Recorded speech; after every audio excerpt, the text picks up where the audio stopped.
saveur divine. Cette bonne nouvelle du royaume sera prêchée dans le monde entier pour servir de témoignage à toutes les nations. Alors viendra la fin. Ce pain céleste vous est présenté par Immaculée Niraneza.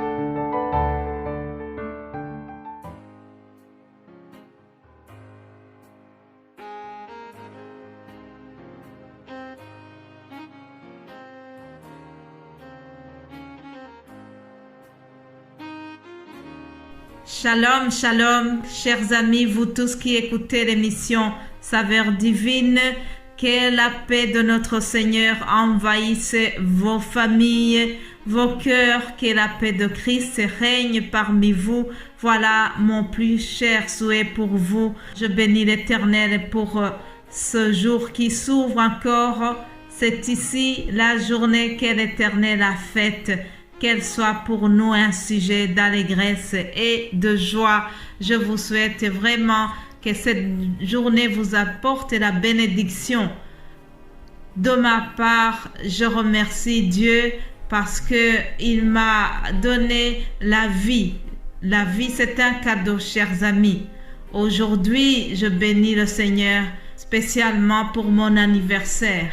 Je voudrais lui rendre grâce au travers ces paroles que nous lisons dans le psaume 139, à partir du verset 14. Je lis humblement ces versets au nom de Jésus-Christ. Je te loue de ce que je suis une créature si merveilleuse. Tes œuvres sont admirables et mon âme le reconnaît bien. Mon corps n'était point caché devant toi lorsque j'ai été fait dans un lieu secret, tissé dans les profondeurs de la terre.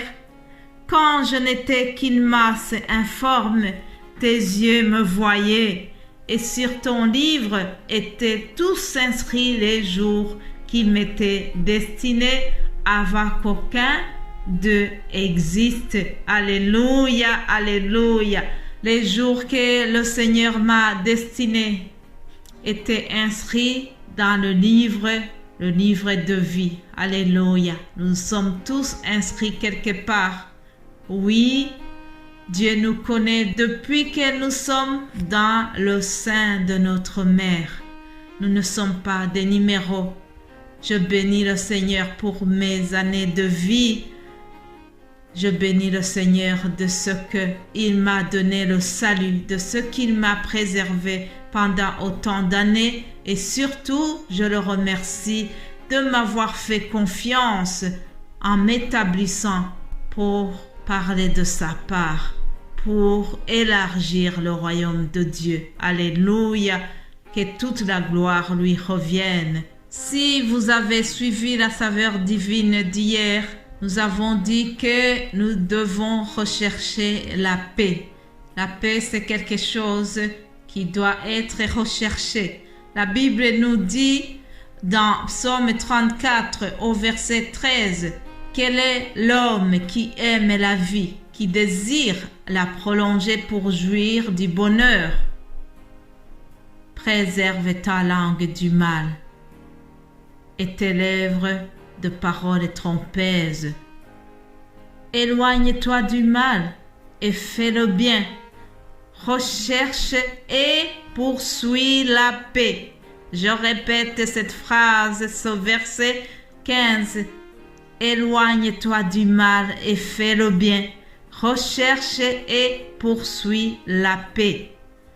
Mes bien-aimés de Dieu, la paix, c'est quelque chose que nous devons rechercher. C'est quelque chose pour laquelle il faut travailler. En effet, si nous voulons la paix, il y a des efforts à fournir. Dans un foyer, dans la maison, chaque membre d'une famille fait un effort pour apporter la paix dans le ménage, n'est-ce pas? Ce n'est pas toujours facile, mais lorsque chacun fait un effort, le foyer peut vivre paisiblement.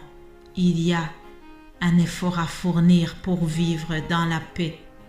Si quelqu'un aime la vie et qui désire la prolonger, il doit s'efforcer à rechercher la paix autour de lui, rechercher la paix dans le milieu de vie où il se trouve.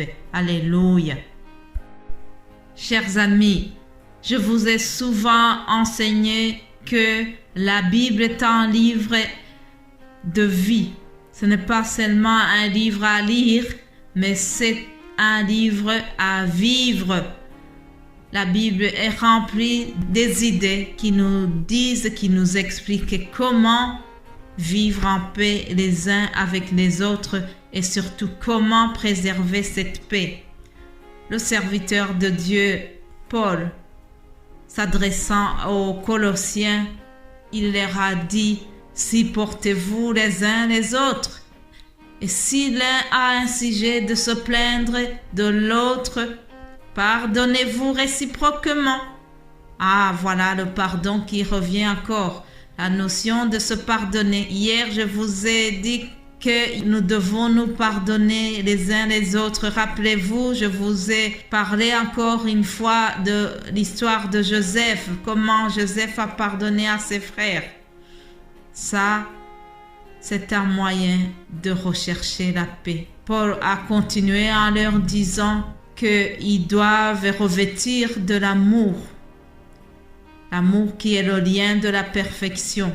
En effet, frères et sœurs, lorsque nous aimons quelqu'un, nous faisons tout pour que cette personne ait la paix dans son cœur.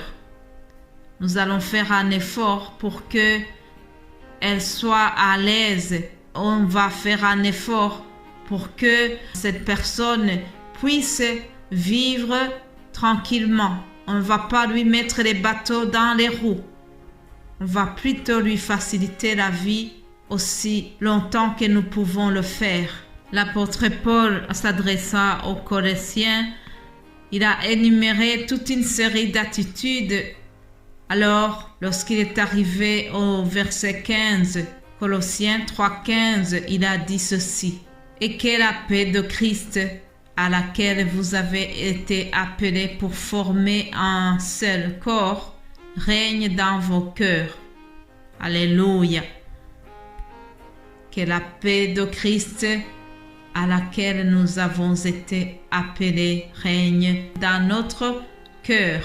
Chers frères et sœurs, je voudrais terminer cet audio en vous rappelant que la paix de notre Seigneur Jésus-Christ, c'est un lien qui nous unit en tant que les enfants de Dieu. Recherchons la paix chaque jour. Je vais terminer vraiment en vous exhortant et en m'exhortant aussi par ces paroles que nous trouvons dans Éphésiens chapitre 4 au verset 1 jusqu'au verset 3. Il est écrit ceci: « Je vous exhorte donc, moi le prisonnier dans le Seigneur », c'est l'apôtre Paul qui parlait, « Je vous exhorte, moi le prisonnier dans le Seigneur, à marcher d'une manière digne de la vocation qui vous a été adressée, en toute humilité et douceur, avec patience, vous supportant les uns les autres avec amour, vous efforçant de conserver l'unité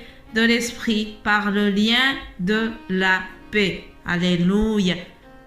Nous devons nous efforcer de conserver l'unité de l'esprit par le lien de la paix.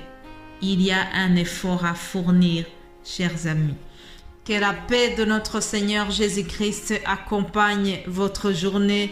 Que cette paix vienne régner dans vos maisons, dans vos cœurs, et qu'elle vous accompagne partout où vous allez. Soyez bénis au nom de Jésus-Christ. Amen. Amen.